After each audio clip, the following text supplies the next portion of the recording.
So in scene 7 of the upcoming film, there is a chase scene that I've been working on and off for almost a year now, just because of the tedious nature. And I thought it'd be a cool idea to show you guys, and at least have on the record, the footage for the process. The process of taking one of these shots from start to finish, laying out the cameras, laying out the pigs, and seeing it through in post and getting it finished in After Effects. So I have this scene in scene 7, and if you're unfamiliar, there's at least, stop motion in general is a very helpful tool. Now, it's very time consuming, but it's really the only way to achieve a lot of the shots that I've been doing for this film, including some of the older stuff in my original 4-part series of All His Revenge. But in this film, I'm up to about, I think, more than 180 at least stop motion shots. And in this scene, this bit in scene 7 in particular, is very fast paced, and it requires a lot of stop motion. There's over 60 so far, 60 shots at least that I've done so far in the last year. So I decided to record one of these sessions. Now, I don't expect people to watch this whole thing. I really don't. But if you want to go to the description for the video, there will be a bunch of timestamps for each step along the way. And so you guys can click on those if you want to kind of jump around. Like I said, I don't expect people to watch this whole thing. This is really for like the 2% of you guys that follow me that want to see this kind of process and see what it takes to get to that end result. Because I think that it's often, I don't know if overlooked is the word, but I really only show, not all the time, but when it comes to showing the finished work, at least, that's it's like, oh yeah, that's really cool, but it's how'd you do it, kind of thing. It's like, well, here we go. Here's a full session.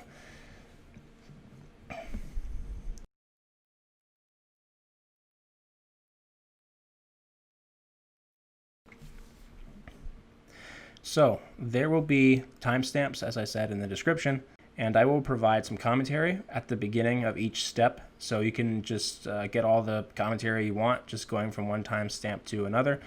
Obviously, some steps take longer than others, and I will not have a lot to say about certain ones, so there'll be some gaps. God forbid you watch this whole thing, but let's just go ahead and get started then with the first timestamp, the first step that we've already started. So clearly this map is pre-forged. I didn't want to have another 2 hours stacked, or hour and a half stacked onto this video. So I already set up the forge map, and I already set up the camera, at least the first camera. And so when I started doing these stop motion shots, I've gotten faster at these over time, as I've done so many of them. And so this first step is me just figuring out where each frame is going to take place. And obviously you want to make sure that if we're having a moving camera shot, we want to make sure that the camera is moving at a consistent speed per each frame. And so here I'm messing with the snap tools on Translate, and then kind of getting an idea of how many units per frame. Because obviously the farther apart they are, the more distance is being traveled per frame, and that makes it faster. That makes the shot a lot faster. And in this particular shot for the scene, it is it's moving. This is towards the later half of this little 3-minute bit in scene 7. So I also know, going into this, I also know, based on the previs or the edit that I've done, that I want this shot to be about 38 frames. And so I need to make sure I got about 36, 37, 38 frames or cameras total. So it's all about making that fit inside of the forge environment, inside this forced perspective that I've created. And so when we get to that point, every camera is going to be used for one screenshot, and then we will delete it so that I don't accidentally take a screenshot again from the same one. Now, this commentary is obviously added in post. I'm very picky about doing these stop motion shots. I mean, anyone else who's done stop motion knows that just being laser focused is so important. You have to make sure that you're staying focused and not breaking train of thought, because one little mistake is very, very detrimental. It can be very bad.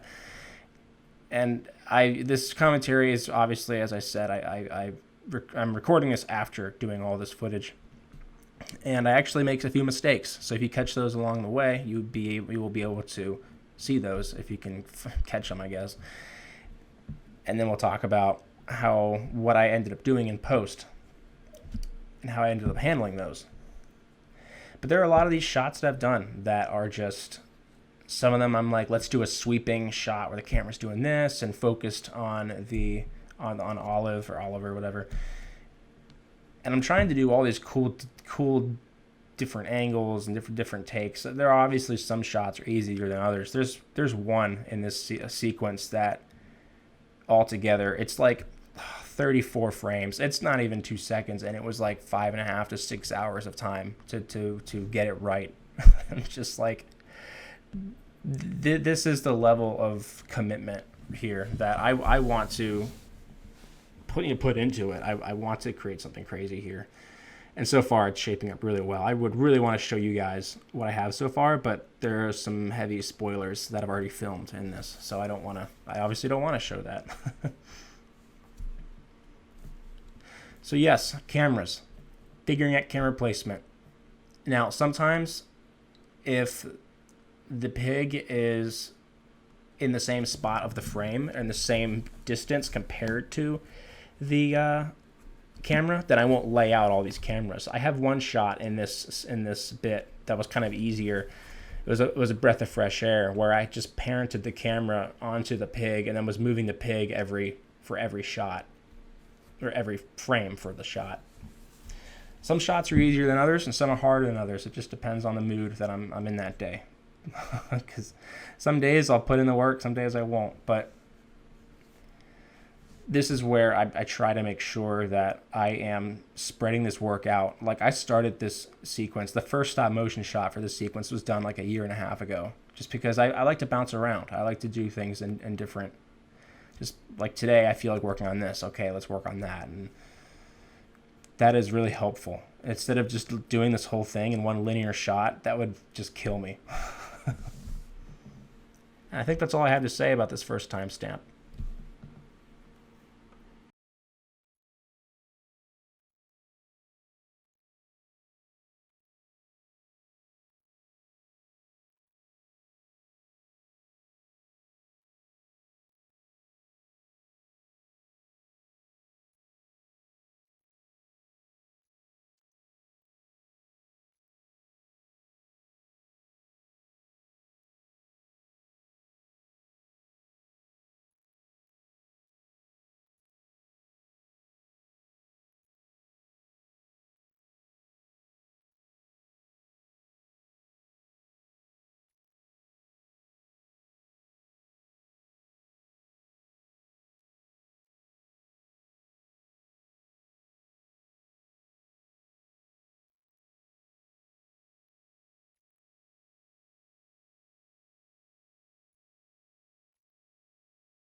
So now that we've determined all of the cameras and we've set all that up, I now want to figure out where does the shot end, or where is the pig? Words today, man. Where is the pig in the last camera frame? What does that framing look like? And I also want to make sure that I start to figure out what's the distance between each pig, because the distance between each pig needs to be, in this case, I believe, greater than the cameras, because the pig is going to start farther away. Than when we take the first shot, the first screenshot, the pig's going to be a lot farther away, and the pig needs to catch up to this point where we have him being framed in the first, or I guess last camera here. So the cameras, I forget already how much between frames, but I know that I duplicate and then move it 3 times on a 4-degree snap, I think is what I did. So you got camera moving at about 12 units per frame, which means the pig needs to move at least 13, 14, 15, 16 frames per unit, or per oh, I can't talk today. He needs to move at least 14 to 15 units per frame. So this is a little bit of a fun little moment here.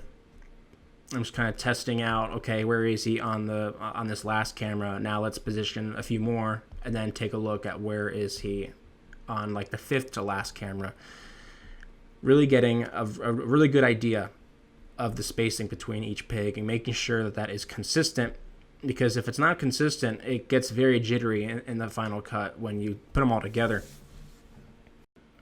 So we're not necessarily placing them where they will be already. Here I'm just figuring out what is the distance between each pig, and then I'm just going to preview some of the cameras, get a rough idea of what it looks like as far as spacing goes. And if I remember correctly, I believe I did this once and then I didn't like the spacing, and so I'm gonna do it a second time to kind of figure out what that spacing looks like and what it should look like, because the pig has to fall and then catch up to the camera.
Now, what I started doing a while back, I didn't do this initially, but what I've started doing a while ago now is using barriers to help maintain the placement. Because once all the pigs are finished being placed, I will then move them all out of the way on the world translate axis. So they're all kind of put in a spot where I can drag them back in and make sure they get put in the right spot. So almost making a track with invisible walls. And so what I will then have to do is make sure that when I move the pig back in for its respective camera shot, I can maintain the placement, because I can just say, okay, let's just move this pig right up to it's barely touching. And that kind of serves as a guide, because if I move them all out of the way and then slide them back in, there's no way I'm going to be able to consistently keep them all on the same x-axis, or so to speak. And so, because if I did try it like that, if I did try and freehand it that way, it would just be very scattered. The frames, the movement when you played it back would be so weird. He'd be like jittering back and forth. It would still be moving in a straight line, obviously, but just it wouldn't work. It's hard to describe. Maybe you can picture it in your head. But this is also a very nice, helpful step to make sure that things are lined up and things are done right. You don't want to rush this kind of process. It's taxing and time consuming, but when it's done right, it looks great. So let's see, what else? I guess I'll take this moment to, because this step will take a little while, I guess I'll take this moment to quickly plug my timeline for this project currently. Is I would like to complete Act 2 by May of next year. I think I can do it. So as a refresher, it's a typical 3-act story. Act 1 is finished. There are some minor edits I'm going to do. Very small stuff, but it's pretty much watchable and done. Act 2 is scenes 5, 6, 7, and 8. And then Act 3 is scenes 9, 10, 11, 12. All the dialogue's done. The script is done. It just needs to be produced. And so I have some stuff made already for Act 3. This last couple years, I've been going back and forth, but I've decided to narrow down, just hunker down and get the second act done. Scene 5 is done. Scene 5 is picture locked. Effects are finished. I just need to do sound effects editing. Need to do all the Foley editing and mix that with sound effects, or I guess that's the same thing. Mix sound effects with music and dialogue and get that all rendered out. So, but that one's scene 5 is watchable and finished basically. It just needs to go to that final sound phase. Scene 6 is no filming's been done yet, but the set work for that, while it's only a few maps, it was very tough to figure out some lighting related information. There's a very big moment that happens that really starts to set the story. It really propels it forward more. And I'm going to start filming that one soon. That one won't take a lot of time. There's some effects in there, though, that'll be really, really interesting to figure out. But I think I can do it. And my plan is to do if you guys remember, maybe some of you remember, I did a live stream, just a one-time premiere of the first act back, I believe, 3 years ago. I would like to do that again for the second act. And so maybe next year during the summertime, we can make that happen. And that would be really, really fun. And then after that's done, when Act 2 is finished, I'm thinking maybe a year and a half to do Act 3. Act 3 gets off the rails. It's just the film as a whole, it leans more on Halo 5 stuff as far as the footage is concerned. It's mostly filmed in Halo 5 in the first act. And then as it gets towards the end, there's just so many more VFX and CG and stuff that comes into play. Actually Act 3 has at least 11 minutes of stuff that's going to be completely done inside Autodesk Maya, like completely 3D animated. I have a rig for the main character already textured and everything. And so I just want to be able to prepare for the time needed for that. And who knows what comes up in the whole like real life thing. So I would like to plan on December 22nd for this whole thing. December 2022. It's a ways off, obviously, but It's gonna take a lot of time to finish this thing up. I'm getting off track though. So yeah, we're doing barriers, making sure things are good. But that is just a rough idea of my current timeline. Probably it's a long project. There's a lot of work to be done, but it's gonna be amazing. It's gonna be great when it's finished. Trying to make something special here.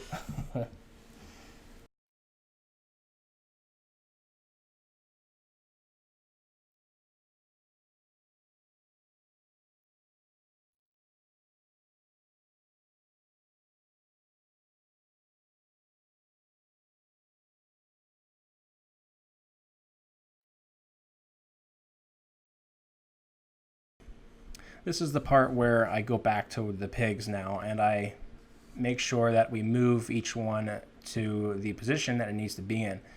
Make sure the legs are touching the ground. Make sure that they're aligned with the invisible walls. And just double checking cameras, double checking framing, and double checking, making sure everything is set up, making sure everything looks great so that we take the screenshots and it all works. It all looks nice. I'm telling you, if you don't make sure that placement is consistent, then you're in for a really weird looking shot.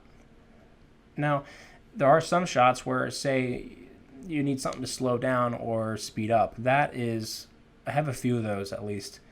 That makes me want to pull my hair out, because then you start getting into the coordinates, the positions and rotations, and you're then like, there have been a few shots where I've gotten out like a notepad while I'm setting all this up and doing math and figuring out, like, basically creating the slow in, slow out, or ease in, ease out. If some of you guys listening have learned a little bit more about animation is concerned, coming to a stop slowly instead of just immediately stopping. Or if you want to talk about it in the terms of like a spline curve for animation, I've done a few of these, and they're just so. There are times where I've just like freehanded it, and the result was actually a little bit better. But they don't really happen a few times actually. But that's really really really challenging. I don't know if there's anything else really to say about this step. It's really just time consuming, man. It's just monotonous placing everything. Me personally, I love to just binge podcasts, but although sometimes I'm not in the mood for them, I'll just put on a soundtrack and just stay focused and get the work done, get everything looking as good as it needs to be before moving on to the next step.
Okay, we're almost there. Almost there. Time to triple check. Triple checking cameras and set design in relation to some of these camera shots, at least. I want to make sure that I double, triple check some cameras and just randomly selecting some, looking at the framing, looking at the set. I want to really convey this massive space, this massive jungle space that's being traversed. And in some of these, what you're going to see is I'm noticing that there are some kind of empty spots in some of the cameras. So we're just going to filling in some empty areas with additional bushes, additional fern plants, and additional rocks, even towards where the cliff kind of meets where the grass starts, because it kind of is this really fine line that when there's a cliff, there's normally fallen rocks usually. So at least that's what I think. I haven't gone hiking in a while, but so we're almost there. Just triple checking things, making sure that our perspective is not being broken. Again, just making sure that everything is accounted for, making sure that the viewer is not distracted when they see that like oh my gosh, yeah, like it's just a forge map. Like I want to make sure that when you get sucked up into this intense scene, I want to make sure that like you're almost forgetting that this is just Halo 5 because of just the detail of these sets, because of how far I've gone. Like, well, let me tell you, I am tired of forging jungles. And I've tried to stray away from just like presets, like forging a prefab of like a tree line and then using that to death over and over.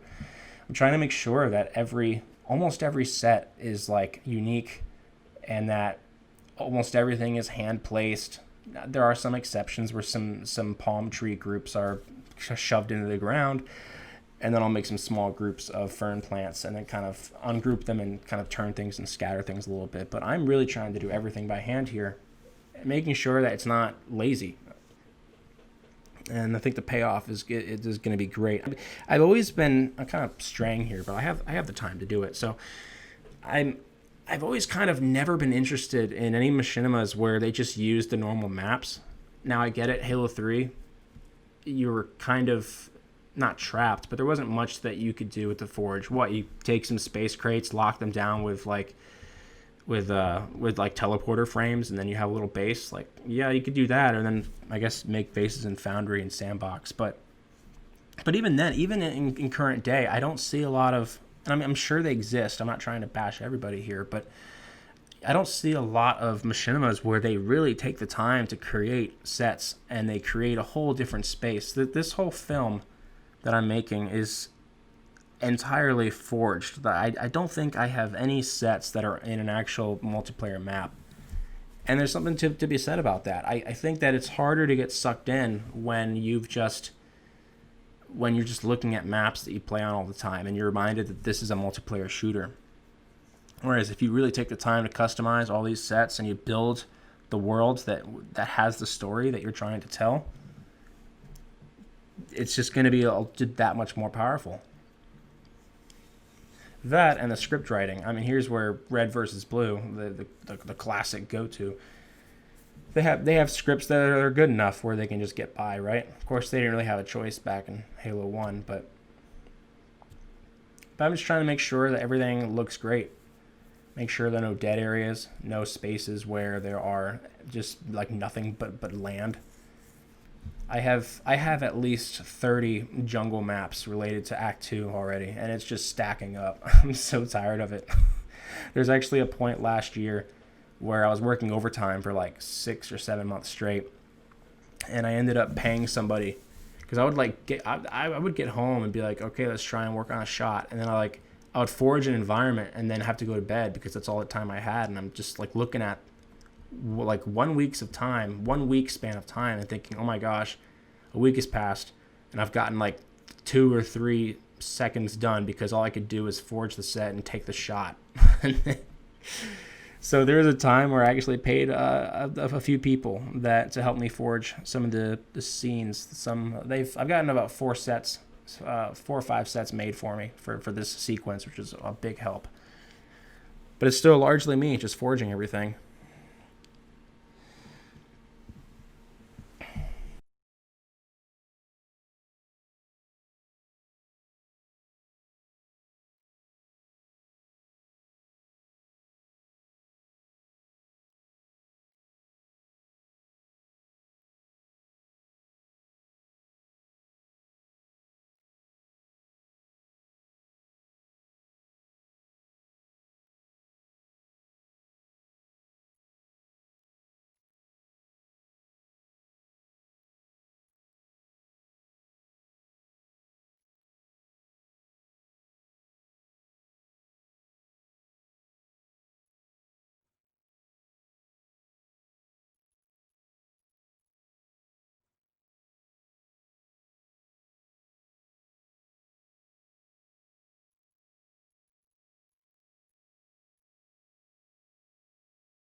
So while preparation is important, this is probably one of the most important parts.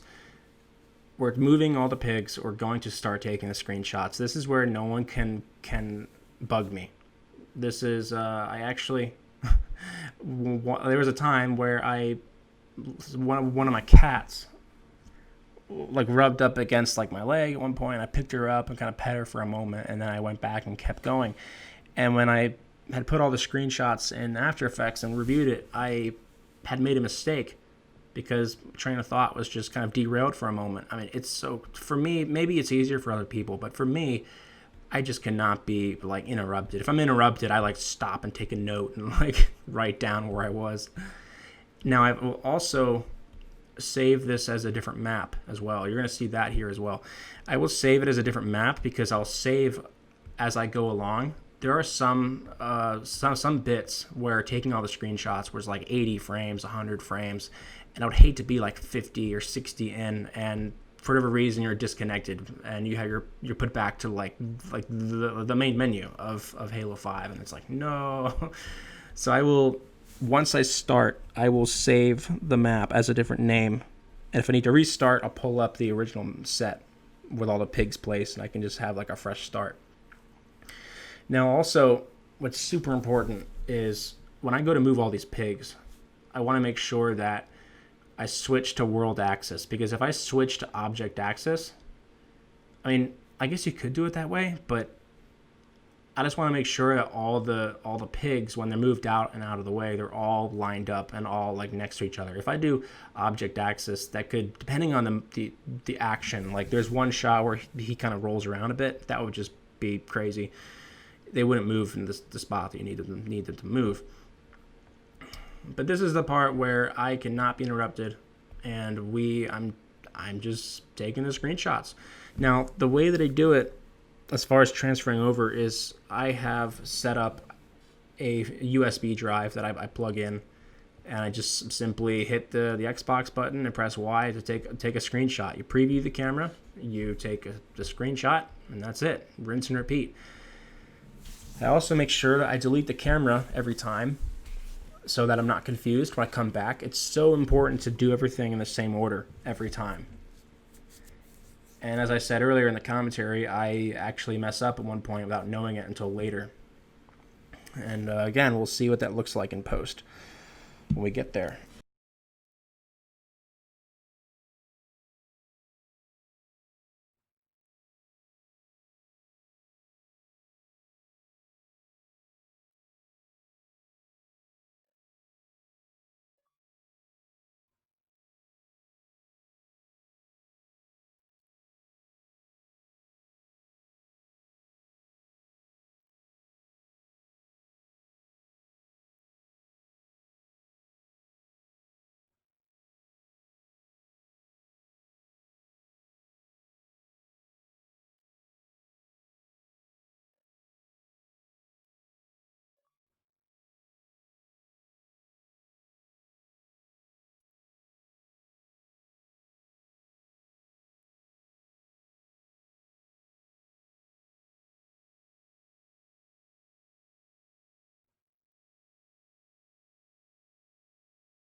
All right, this is the exciting part.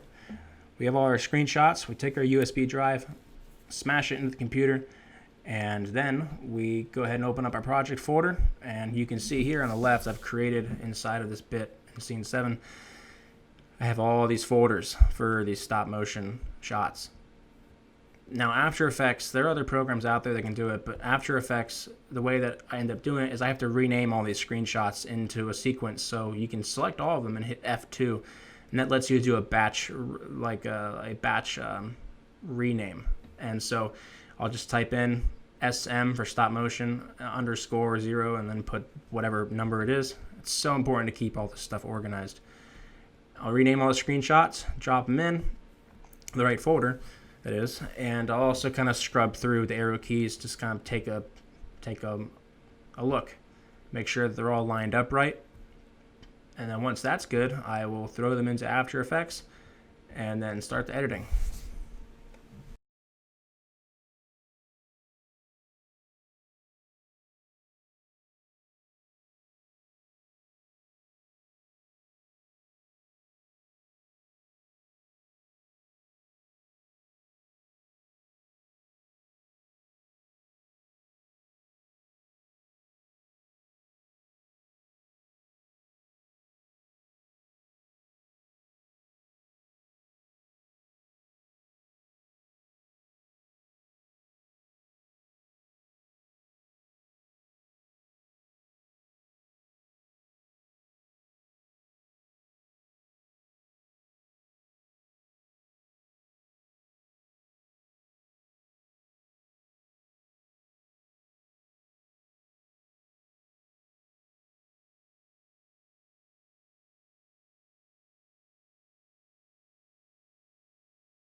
So because all the screenshots are renamed in a sequence, After Effects can import all these images as if they're just one video file. And so we just drop this in.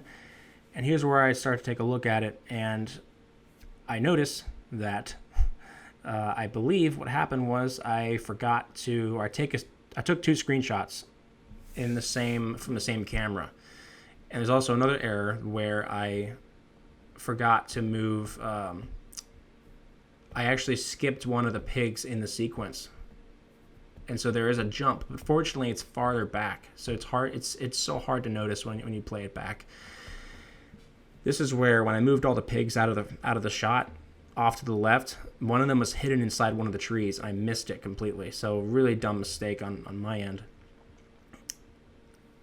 But here's where I could retake the whole sequence if I wanted to get it right. But when you play it back, it's so hard to tell that there's any mistakes at all. Really, you can get away with, at least in this case, with the pig being far away enough from the camera, you can get away with the fact that while he's moving, let's say, I forget the number offhand, but let's say he's moving 16 units per frame. The action, and when you play it back, it's almost impossible to tell at the first glance that there's one section, one part where it moves, he will move like 32, like double the amount, because we forgot, because we messed up. I messed up in one of those frames.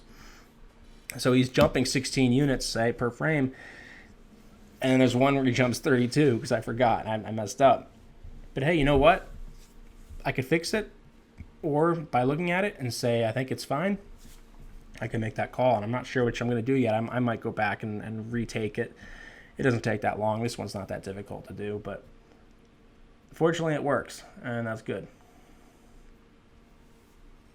But apart from that, I'm just going to show you guys just a little bit more of the editing process, and I'll go ahead and play back a couple other shots here and there so you guys can see at least what part of this sequence looks like. I'm not going to show too much, but you'll be able to see a little bit of the action. Other than that, I think that's all I really have to talk about. So thanks for watching, guys. Thanks for checking it out. Hopefully you learned something, I guess. There's a lot of different ways that you can achieve the filmmaking that you need as far as Halo 5 goes. Unfortunately, people trash Halo 5, but fortunately the Forge engine is fantastic. The Forge mode is really awesome and really, really handy. Another little insight, if you will, you may have noticed some text layers popping up. When I set out to do any kind of intense scene where music is involved, my process for figuring out the shots is typically laying out text layers inside of the editor. What I like to do is simply listen to the song over and over again, and then just come up with text layers and time those text layers. And what have you guys heard that thunder? It's storming outside apparently. What I'll end up doing is just playing it back, listening to the text layers, listening to the music and looking at the text layers, and the text layers describe what's happening and what the shot could look like. And then I just go from there, start creating the shots, right? And that's how I do it, I guess, currently. For part 4, the really obnoxious battle scene in part 4, I ended up getting index cards and writing out ideas, and then writing out each segment of that track that I used, and then swapping the index cards around, moving them around on a table while I was playing the track over and over again, thinking about the action and just how it would escalate basically. But whatever works for you, that's how I do it.